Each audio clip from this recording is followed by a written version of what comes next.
Hi everyone, I'm Wapnick, and you're watching Ergativity Friends. In this many-part series, we'll explore a wide variety of grammatical phenomena found in the world's languages through the lens of something called alignment.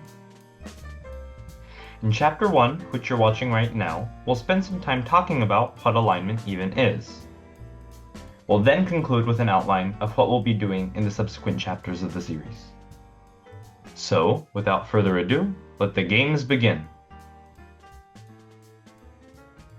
Understanding alignment will be a lot easier if we first learn a bit about transitivity and grammatical roles. Consider the following clauses. Mary teaches math, and John is sleeping. What do you notice? One observation we can make is that while the former contains both a subject and an object, the latter contains only a subject. In linguistics, clauses with an object, like one, are called transitive, while those without an object, like two, are called intransitive. To get more comfortable with these terms, let's take a look at example 3. In 3a, we find a subject, Alice, but no object. A is therefore intransitive. B, however, contains an object, his mom, in addition to a subject, making it transitive. Clause C is also transitive, with they as its subject and a movie as its object. Finally, D is intransitive. In some languages, it's also possible to find clauses like this, which contain a subject and two objects, instead of just one. These are called ditransitive. However, don't worry too much about this clause type for now, since in this series, all the clauses we'll look at will be either transitive or intransitive. Now that we understand transitivity, we can go on to discuss grammatical roles. Following Dixon 1994, I use the term S-argument to refer to the subject of an intransitive clause, A-argument for the subject of a transitive clause, and O-argument for objects. To see how these terms work, let's take a look at example 4. Jane wrote a novel. This clause is transitive, with Jane as its subject and a novel as its object. Since Jane is the subject of a transitive clause, it will receive the label A, and since a novel is an object, it will receive the label O. We can perform a similar sort of analysis on 5. The dog is barking. Since the dog is the subject of an intransitive clause, it is an S-argument. If we wanted, we could also use the terms S, A, and O to annotate these two clauses. While I won't be walking you through these annotations, I encourage you to pause the video and see if they make sense.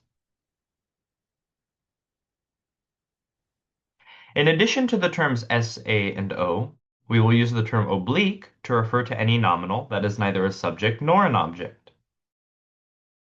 Consider the following example. Sarah met her friends yesterday. This clause contains the nominal yesterday. However, since yesterday isn't the subject or object of this clause, it must be an oblique. We can also take a look at 9. I will rest in the park. Despite its status as a nominal, in the park is neither a subject nor an object. So, like yesterday in example 8, in the park is an oblique. With all that said, we are now ready to discuss alignment.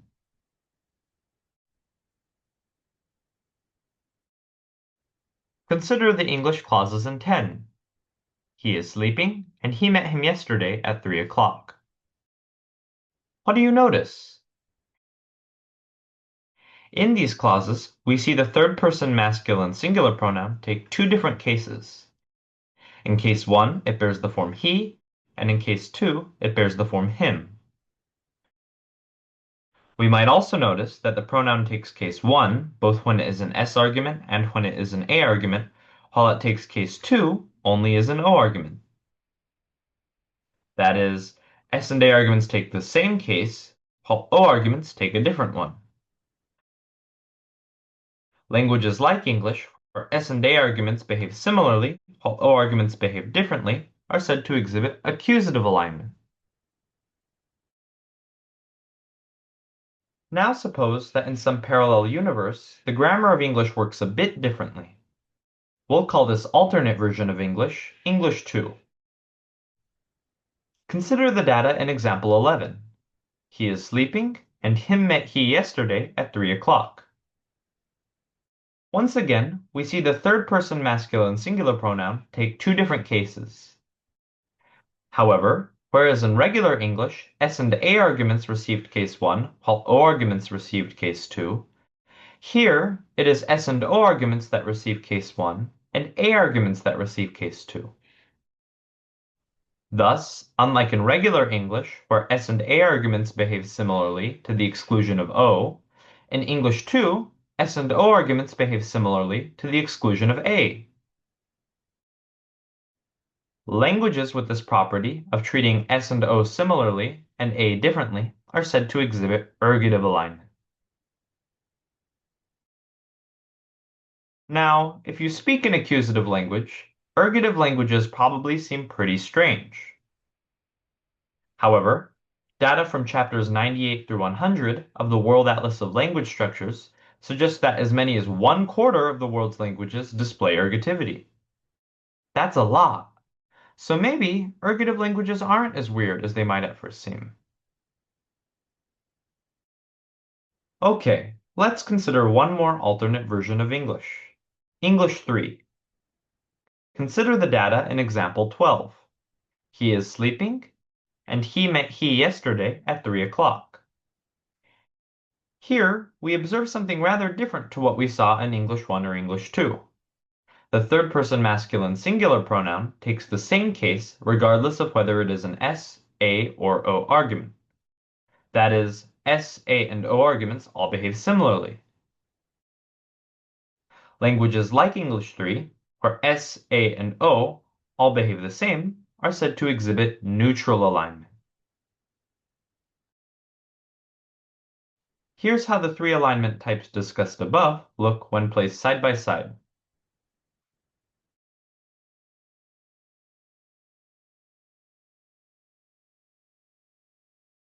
While English was a pretty good example of a language that exhibits accusative alignment, I must admit the English 2 and English 3 examples were rather contrived.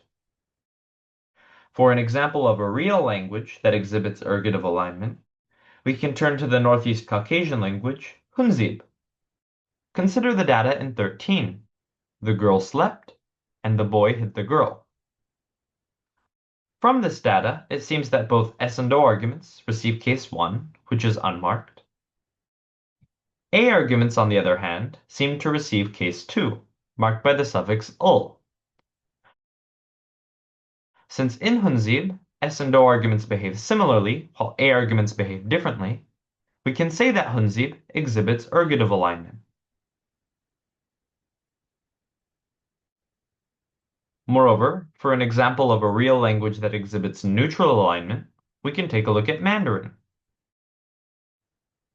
In 14a, we see that S arguments receive case 1, and in 14b, we see that A and O arguments receive case 1 as well. Since in Mandarin, S, A, and O arguments all behave the same, we can say that Mandarin exhibits neutral alignment.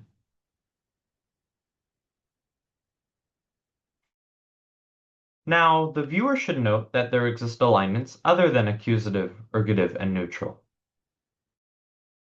For example, some languages exhibit tripartite alignment, wherein S, A, and O arguments all behave differently. There are also languages that exhibit so-called transitive alignment. In these languages, A and O arguments behave similarly, while S arguments behave differently. There is yet another alignment, slightly more complex than those discussed hitherto, called symmetrical alignment, also known as Austronesian alignment due to its frequency in languages of this family. While it would be possible to study tripartite, transitive, and symmetrical alignment, just as we would accusative, ergative, and neutral alignment, for the sake of simplicity, in this series, we'll focus on the latter three.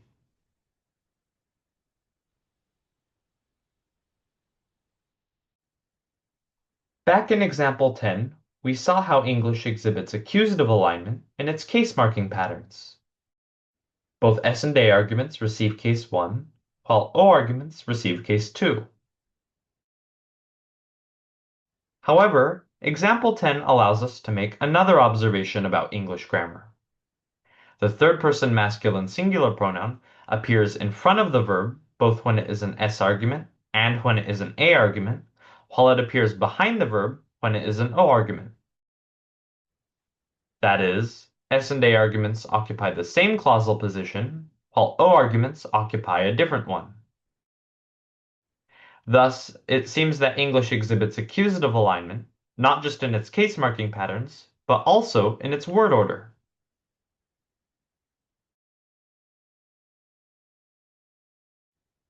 As demonstrated by English, we don't just have to talk about what alignment a particular language exhibits with respect to case marking. We can also talk about alignment in relation to other grammatical phenomena. This is exactly what we'll explore in chapters 2 and 3. In chapter 2, we'll discuss alignment and verb agreement, though we'll also go into a bit more detail about alignment and case marking.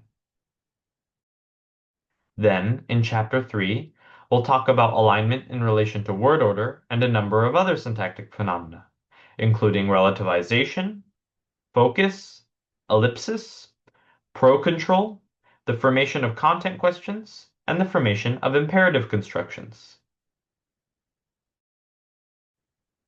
In chapter 4, we'll shift gears a bit and talk about something called the passive voice and its role in languages with accusative alignment. We'll also talk about the anti-passive voice and its analogous role in ergative languages. Finally, in chapter 5, we'll explore the fact that some languages appear to exhibit one alignment if looked at from perspective A, but a different alignment if looked at from perspective B. For example, we'll see a language that appears accusative if we look at pronouns, but neutral if we look at full nominals.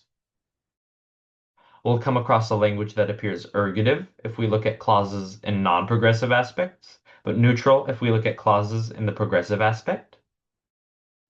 And we'll also come across a language that appears ergative if we look at case marking, but accusative if we look at verb agreement. This is the phenomenon of split alignment. So that just about wraps up today's episode. If you enjoyed, please consider liking and subscribing. Please also feel free to share any thoughts, questions, or suggestions for improvement in the comments. Toodaloo!